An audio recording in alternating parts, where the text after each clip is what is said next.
to switch gears here from my last video, which was a little bit more, I guess you could say serious, as compared to what I normally do. But, so, you know how there's just some things that are meant to be, some things that just fall into place, and you just like, I knew it, you know, this just worked out smoothly. Well, that ain't the fucking case for this. I think it has to do in part with the story that I'm trying to tell before the video. So I've told this story about 100 times and got rejected from copyright strikes because I guess I'm not pausing the video enough. So I really want to try to get this one out because I think it's a good life lesson, and that's how I've worded every single one that I've tried to get out. And I know I'm being hyperbole when I say, oh, you know, 100 videos. It's been like 5. I've made a video almost every single time since Sunday, and they've all got rejected. One of the two, like 3 copy strikes, 2 of them played for 20 seconds because I edited wrong. I'm like, what the fuck? You know, so here's the story. So when I was younger, I had a really bad injury in the public school system. Didn't call the ambulance for me. I ended up being in the hospital for about 3 weeks. Inpatient care, had 2 skin grafts, had constant revisits, had to go to rehabilitation to learn how to walk correctly again, which now later on has caused problems with my back. Not only that, when I was playing football at my largest weight, I was 325 to 330 pounds, I got hit on my back in football, and that just made things even worse. What had happened was, right before, you know, some of my summer camps and all that,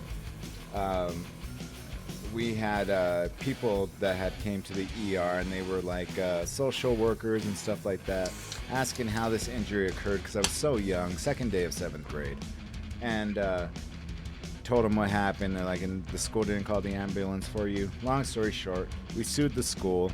My mom, being the brilliant woman she is, put the money in mutual funds, mutual accounts, and she taught me how to work, you know, earn a living.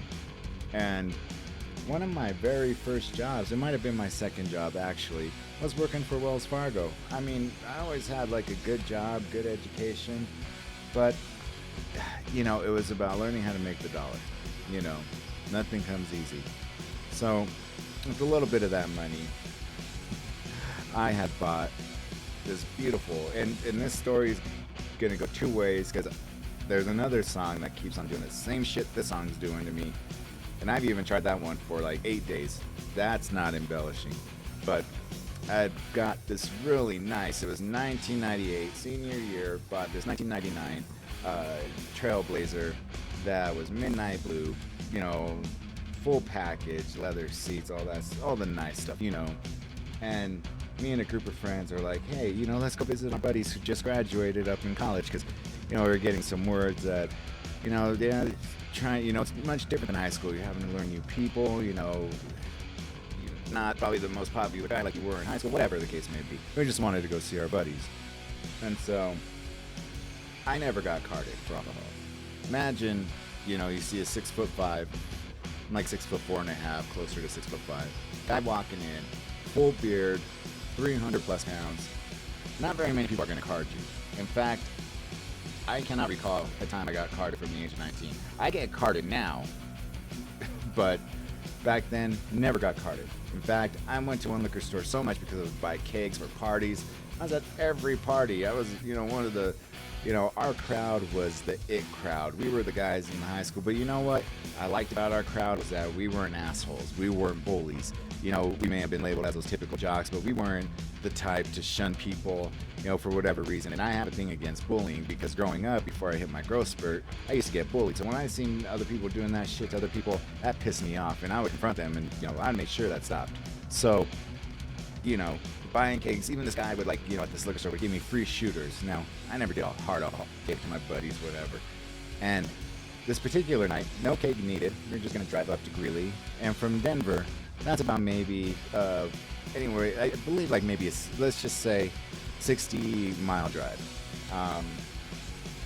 Rainy that night, and as teenagers, we don't use our noggin very well. You guys, anybody who's a teenager knows that. We've all been there, we've all done it, we've all done stupid shit, and this was one why I call it a life lesson. Talk to your kids about it maybe one day that, yeah, some things may appear to be fun, but you never know how fast things can shift, because I praise God that nothing traumatically bad happened.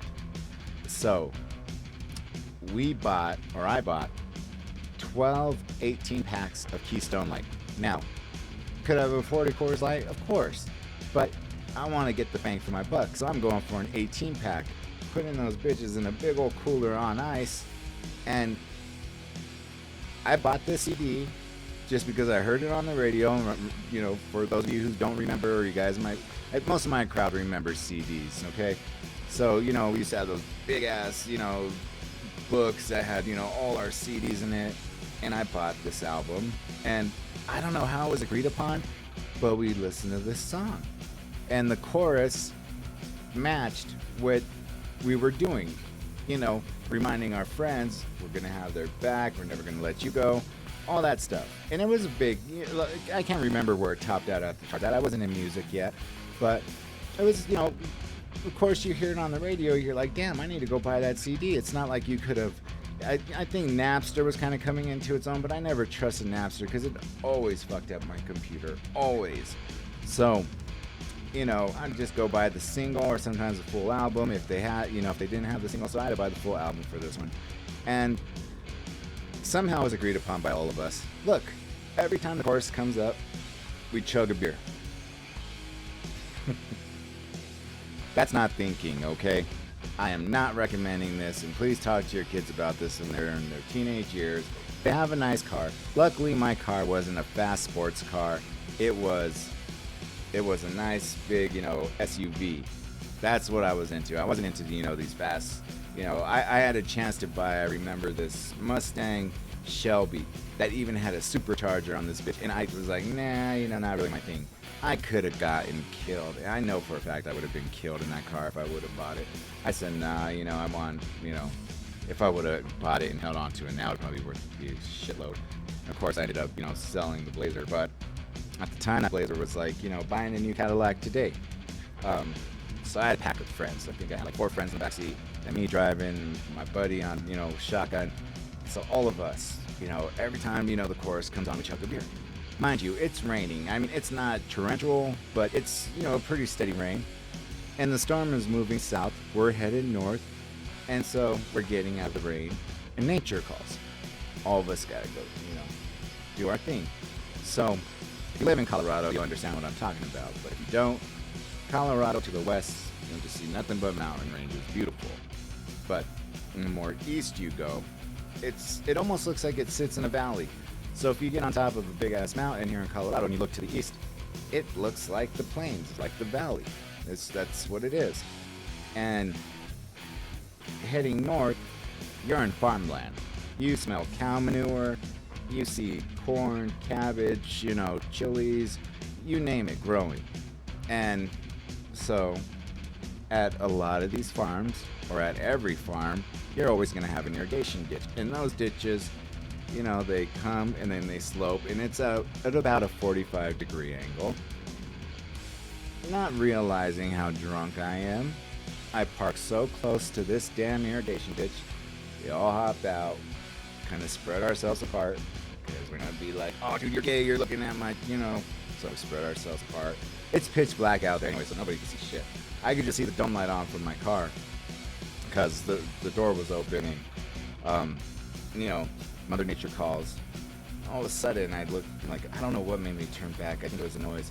But the car started sliding, and it started looking like it was about to tip. My instinct didn't go to, oh, my new car is going to get fucked up. It was, I don't want anyone here to get hurt or killed. I don't even think I pulled up my pants or anything. I ran to that car. I turned on the engine. Luckily, it wasn't, levers or anything. By this time, it was push button.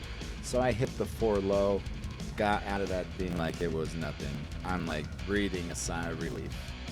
my friends, kind of realized what happened. They're like, oh shit, all the rain and everything saturated and just giving way. I mean, if that car would have flipped, I would have had to been responsible for one, getting caught by the police, two, getting caught by the farmer and trespassing, and all these. Like, thank God that didn't happen.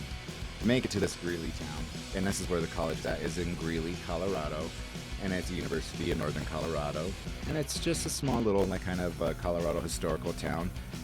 Population is mostly made up of the student body at the college, and we meet up with our buddies and everything. And I'll tell you what, never allow a crackhead you never met in your life inside your car, okay?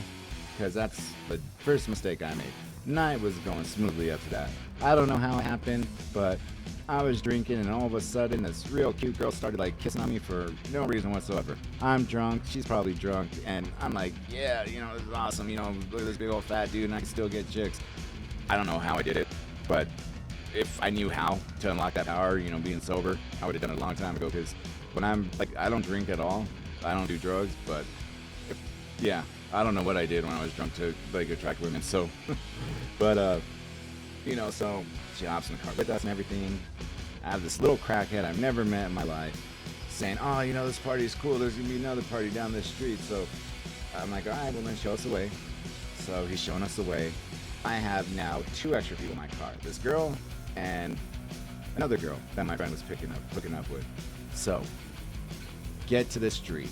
Now, mind you, this is a little college town, and the residential areas aren't well lit. In fact, they're pretty damn dark there. I mean, you nearly have to turn on your brights if you don't see street light, or the houses from houses. God, I can't even fucking talk. The lights from the houses on. Not only that, they need to learn. Really, you need to learn how to I hope you guys have done this since 20-some years ago, because this still sticks in my mind every day. You need to learn how to trim around, signs to show you, hey, do this, do that, stop, 4-way, with all that stuff. Because this little crackhead tells me, oh, it's down this way. I'm looking, I'm like, this is extremely narrow. Is there even such thing as a one-way in Greeley? And sure enough, there was a one-way sign, alright, but if you go back and take pictures, there was a big-ass tree covering the whole sign.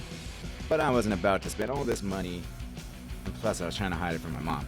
But I'm not trying to spend all this money on an attorney just to prove, look, I couldn't tell, but still the fact is, they caught, me with, beer.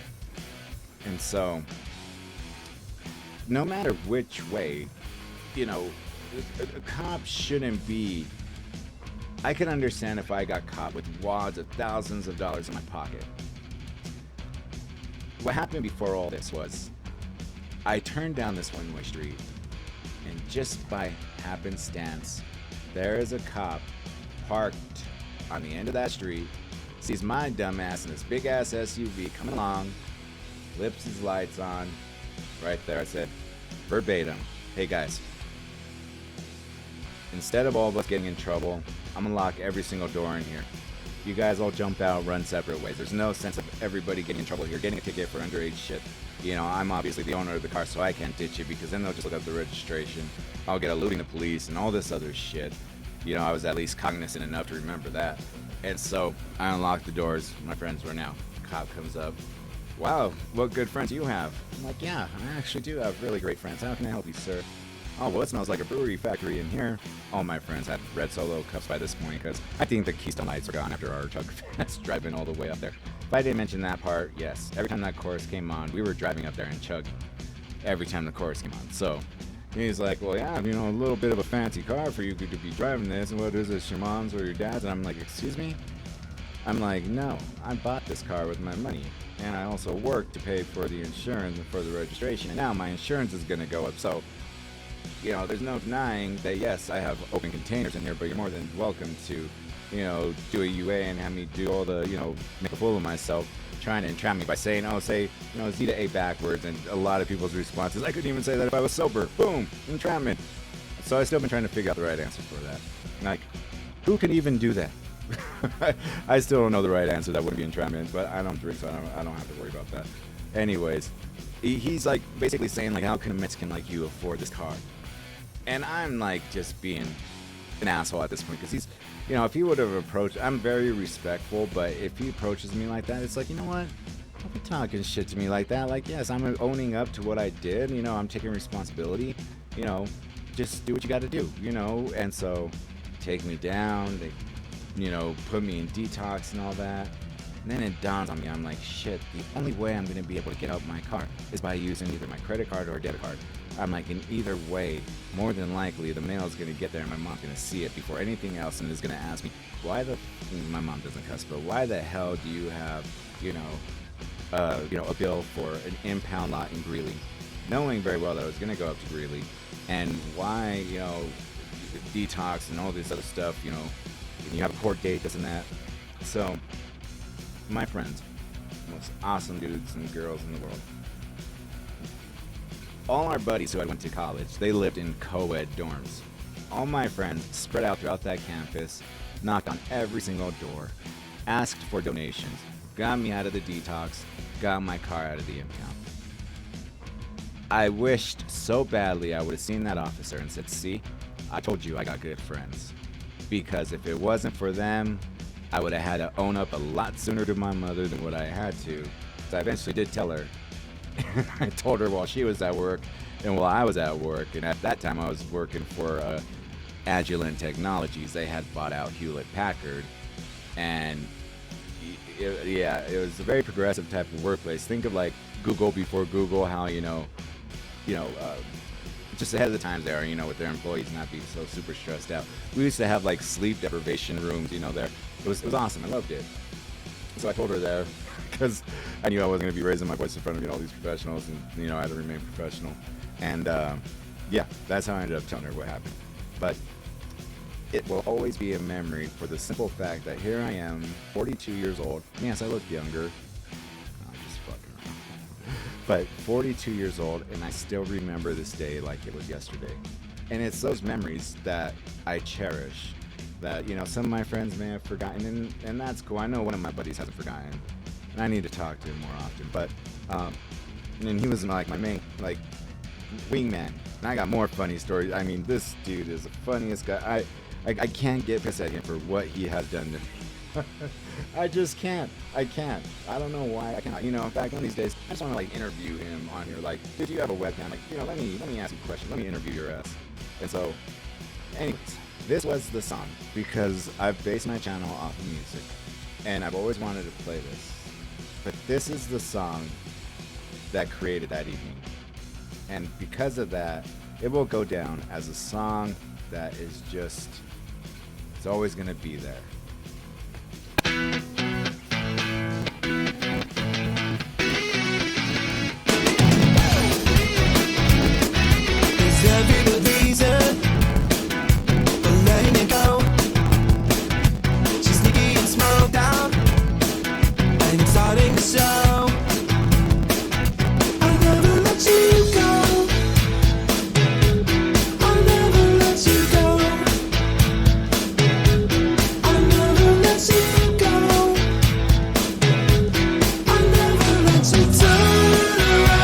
Chorus number 1, chug. Now,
even though the song is not particularly referencing how we're taking it in. That's a wonderful thing about music, is that you are able to interpret it the way you want to in many ways. There's some songs, of course, that, have a very specific point. But, we were looking at this as, hey, our buddies are gone. They're calling us up. They're, a little bummed out. This is happening. This is happening. Show them that we still got our back. They still have our back. We have their back. We're always going to be buddies. So that's how we're interpreting this. But driving up there, every time this chorus hits, boom.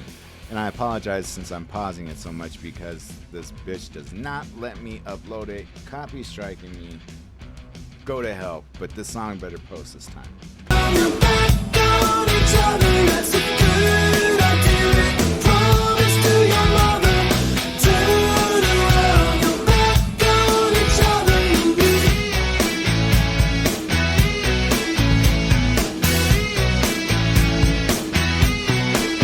That I changed,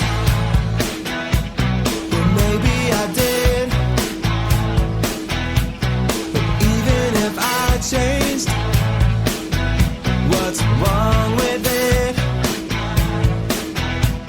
I never let you go. I never let you go. I never let you go.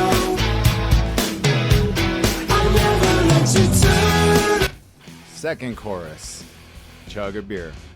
Mind you, again, we're not even out of it wasn't torrential, but heavy rain. We're not out of the heavy rain yet. And we played this song on repeat until we got 60 miles. So just think of that.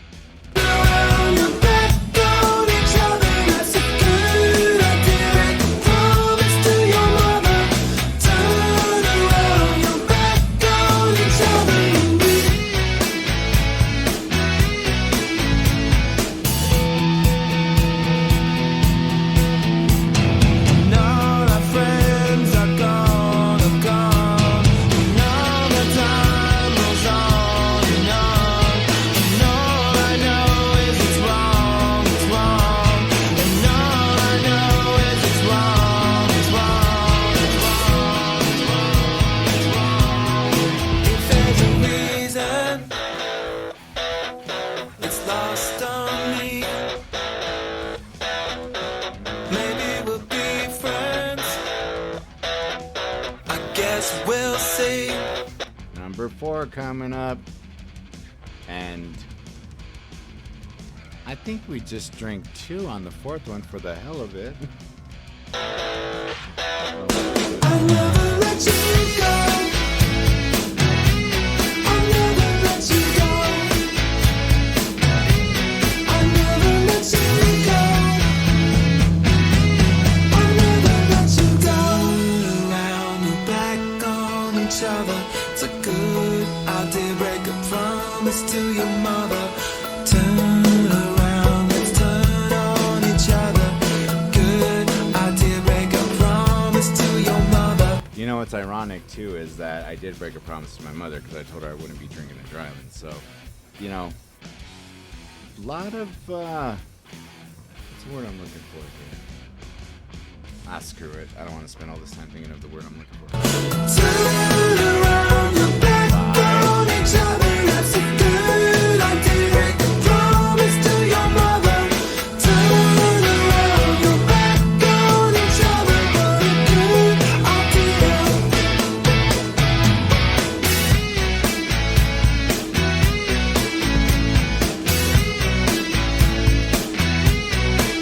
I remember the stupid things, the mood rings, the bracelets and the beads, nickels and dimes, yours and mine. And of course, none of this had anything to do with what, our whole mission was for that evening. So I'll stop it right here. But yeah, talk to your kids about that, because you know what? I had ended up losing a friend over drinking and driving right after graduation. And I'm not gonna admit it in front of all these people, but I wasn't directly involved at all, but I always thought like the butterfly effect. If I would have done something different, things would have turned out differently. But I went a long time thinking like if I just would have done this, things wouldn't have gone this way. But I'm not gonna get into that. But anyways, I hope you guys enjoyed this. And like I said, if you have kids that are teenagers, just tell them don't do that shit, because we may feel like we're invincible at the time, but we're really not. And the way things are nowadays, you could get away with so much more back then and have just, a slap on the wrist. Nowadays, they will, throw charge after charge after charge, and it's bullshit. So, anyways, guys, I hope you enjoyed the story and enjoyed the song, and thank you for listening. And, I'm going to reach out to my buddy who was there with me that night. He also is very familiar with all the music industry because all the guys loved